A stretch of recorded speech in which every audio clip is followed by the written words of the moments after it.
Hello to everyone, welcome to my channel diet doctor. आज मैं आपको पित्त दोष के बारे में कंप्लीट जानकारी दूंगी। क्या आपकी बॉडी से भी तेज दुर्गंध आती है या आप बहुत जल्दी गुस्सा हो जाते हैं? तो जान लें कि ये सारे लक्षण पित्त प्रकृति के हैं। ऐसे लोग जिनमें पित्त दोष ज़्यादा पाया जाता है वे पित्त प्रकृति के माने जाते हैं। इस लेख में मैं आपको पित्त प्रकृति के गुण, लक्षण और इसे संतुलित करने के उपायों के बारे में डिटेल से बताऊंगी। तो आइए जानते हैं सबसे पहले पित्त दोष होता क्या है। पित्त दोष अग्नि और जल इन दो तत्वों से मिलकर बना है। यह हमारे शरीर में बनने वाले हार्मोन्स और एंजाइम्स को कंट्रोल करता है। शरीर की गर्मी जैसे कि शरीर की बॉडी टेम्परेचर, पाचक अग्नि जैसी चीजें पित्त द्वारा ही नियंत्रित होती है। पित्त का संतुलित अवस्था में होना अच्छी सेहत के लिए बहुत जरूरी है। शरीर में पेट और छोटी आंत में पित्त मोस्टली पाया जाता है। ऐसे लोग पेट से जुड़ी समस्याओं जैसे कि कब्ज, अपच, एसिडिटी आदि से पीड़ित रहते हैं। पित्त दोष के अनकंट्रोल होते ही पाचक अग्नि कमजोर पड़ने लगती है और खाया हुआ भोजन ठीक से पच नहीं पाता। पित्त दोष के कारण उत्साह में कमी होने लगती है, साथ ही हृदय और फेफड़ों में कफ इकट्ठा होने लगता है। इस लेख में सबसे पहले पित्त के प्रकारों के बारे में बताऊंगी। शरीर में इनके निवास स्थानों और अलग कामों के आधार पर पित्त को 5 भागों में बांटा गया है। पाचक पित्त, रज्जक पित्त, साधक पित्त, आलोचक पित्त और भ्राजक पित्त। केवल पित्त के प्रकोपों से होने वाले रोगों की संख्या 40 है, यानी कि पित्त अनकंट्रोल होने से यानी पित्त बढ़ने या घटने से 40 तरह के रोग होते हैं। अब जानते हैं पित्त दोष के गुण क्या क्या है। चिकनाई, गर्मी, तरल, अम्ल और कड़वा पित्त के लक्षण हैं। पित्त पाचन और गर्मी पैदा करने वाला व कच्चे मांस जैसी बदबू वाला होता है। निराम दशा में पित्त रस कड़वे स्वाद वाला पीले रंग का होता है, जबकि साम दशा में यह स्वाद में खट्टा और रंग में नीला होता है। किसी भी दोष में जो गुण पाए जाते हैं उनका शरीर पर अलग अलग प्रभाव पड़ता है और उसी से प्रकृति के लक्षणों और विशेषताओं का पता चलता है। अब जानते हैं पित्त प्रकृति वाले लोगों की क्या क्या विशेषताएं होती है। पित्त प्रकृति वाले लोगों में कुछ खास तरह की विशेषताएं पाई जाती है जिनके आधार पर आसानी से उन्हें पहचाना जा सकता है। अगर शारीरिक विशेषताओं की बात करें तो मध्यम कद का शरीर, मांसपेशियों व हड्डियों में कोमलता, त्वचा का साफ रंग और उस पर तिल मस्से होना पित्त प्रकृति के लक्षण हैं। इसके अलावा बालों का सफेद होना, शरीर के अंगों जैसे कि नाखून, आंखें और पैर के तलवे, हथेलियों का काला होना भी पित्त प्रकृति की विशेषताएं हैं। पित्त प्रकृति वाले लोगों के स्वभाव में भी कई तरह की विशेषताएं होती है, जैसे कि बहुत जल्दी गुस्सा हो जाते हैं, याददाश्त कमजोर हो जाती है, कठिनाइयों से मुकाबला नहीं कर पाते हैं। ऐसे लोग बहुत नेगेटिव होते हैं और इनमें मानसिक रोग होने की संभावना ज़्यादा रहती है। अब जानते हैं पित्त बढ़ने के क्या कारण है। पित्त क्यों बढ़ता है? जाड़ों के शुरुआती मौसम में और युवावस्था में पित्त के बढ़ने की संभावना बहुत ज़्यादा हो जाती है।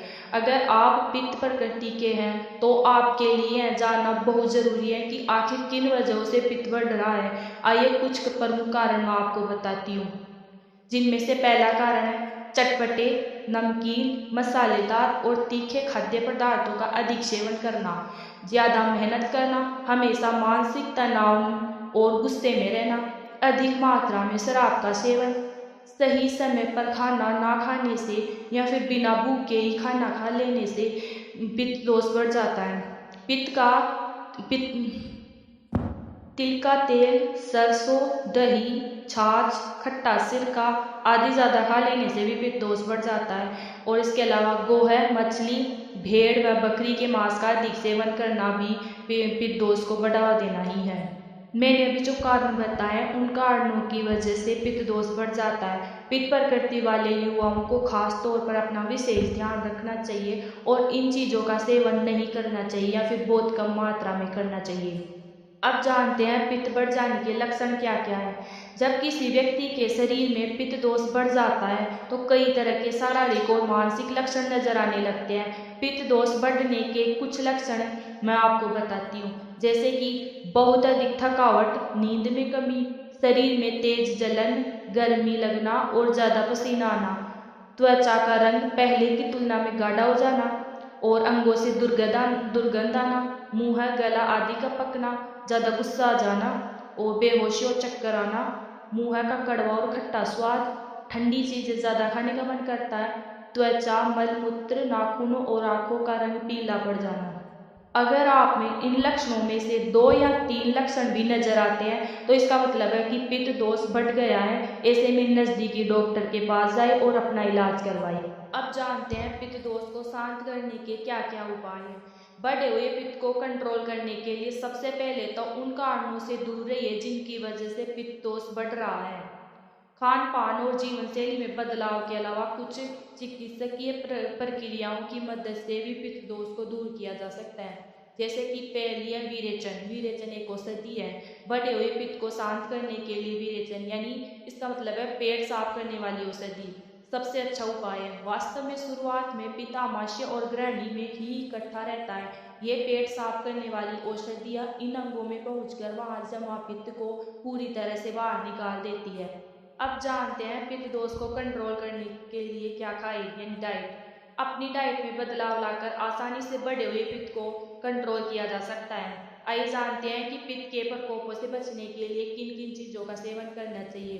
इनमें से है घी का सेवन सबसे ज़्यादा जरूरी है। गोभी, खीरा, गाजर, आलू, शिमला मिर्च और हरी पत्तेदार सब्जियों का सेवन करना चाहिए। इसके अलावा सभी तरह की दालों का सेवन कर सकते हैं आप।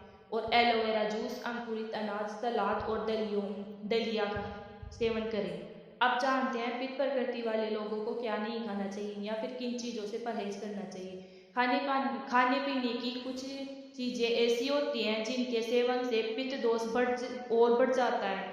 इसलिए पित्त प्रकृति वाले लोगों को इन चीज़ों का सेवन नहीं करना चाहिए। आपको बता रही हूँ, मूली, काली मिर्च और कच्चे टमाटर खाने से परहेज करें। इसके अलावा तिल के तेल, सरसों के तेल से नहीं खाना चाहिए। काजू, मूंगफली, पिस्ता, अखरोट और बिना छिले हुए बादाम से परहेज करना चाहिए। इसके अलावा संतरे के जूस, टमाटर के जूस, कॉफ़ी और शराब नहीं पीनी चाहिए। अब जानते हैं पित्त दोष को कंट्रोल करने के लिए आप अपनी जीवन शैली में क्या क्या बदलाव ला सकते हैं, क्या क्या चेंज कर सकते हैं। सिर्फ खान पान से ही नहीं बल्कि पित्त दोष को कम करने के लिए जीवन शैली में भी कुछ बदलाव लाने की जरूरत है। जैसे कि ठंडे तेलों से शरीर की मसाज करनी चाहिए और स्विमिंग करनी चाहिए। रोजाना कुछ देर छाँव में टहले, धूप में टहलने से बचना चाहिए और ठंडे पानी से रोजाना नहाना चाहिए। पित्त में बढ़ोतरी होने पर समस्याएं होना आम बात है, लेकिन क्या आपको पता है कि पित्त की कमी से भी कई शारीरिक समस्याएं हो सकती है। शरीर में पित्त की कमी होने से शरीर के टेम्परेचर यानी बॉडी टेम्परेचर में कमी और मुंह की चमक कम हो जाती है और ठंड लगने जैसी समस्याएं उत्पन्न होती है। कमी होने पर पित्त के जो स्वाभाविक गुण हैं वे भी अपना काम ठीक से नहीं करते हैं। ऐसी अवस्था में पित्त बढ़ाने वाले भोजन का सेवन करना चाहिए। इसके अलावा ऐसे खाद्य पदार्थों और औषधियों का सेवन करना चाहिए जिनमें अग्नि तत्व अधिक हो। अब बात करते हैं सांप और नीराम पित्त क्या है। जिस तरह से सांप और नीराम वात होता है वैसे ही सांप और नीराम पित्त होते हैं। हम जो भी खाना खाते हैं उसका कुछ भाग ठीक से पच नहीं पाता और वह हिस्सा मल के रूप में बाहर निकलने की बजाय हमारे शरीर में ही पड़ा रहता है। भोजन के इस अधपर के अंश को आयुर्वेद में आमरस या आमदोष कहा गया है। जब पित्त आमदोष से मिल जाता है तो उसे आम पित्त कहते हैं। साम पित्त दुर्गंध युक्त, खट्टा और स्थिर, भारी और हरे का या काले रंग का होता है। साम पित्त होने पर खट्टी डकारें आती है और इससे छाती व गले में जलन होने लगती है। इसके अलावा आराम पाने के लिए कड़वे स्वाद वाले खाद्य पदार्थों का सेवन करना चाहिए। जब पित्त आम दोष से नहीं मिलता है तो उसे निराम पित्त कहते हैं। निराम पित्त बहुत ही गर्म, तीखा, कड़वे स्वाद वाला लाल पीले रंग का होता है। यह पाचक शक्ति को बढ़ाता है। इसके अलावा इससे आराम पाने के लिए मीठे और कसीले पदार्थों का सेवन करना चाहिए। पित्त प्रकृति के लोगों को पित्त को बढ़ने से रोकने के लिए मैंने अभी जो नियम बताया उनको फॉलो करना चाहिए। यदि समस्या ठीक ना हो रही हो तो या फिर गंभीर समस्या हो तो किसी आयुर्वेदिक डॉक्टर से संपर्क करें। तो कैसी लगी आपको मेरी ये जानकारी? अगर अच्छी लगी हो तो चैनल को सब्सक्राइब करें, वीडियो को लाइक करें, शेयर करें एंड कमेंट ज़रूर करें। Thank you.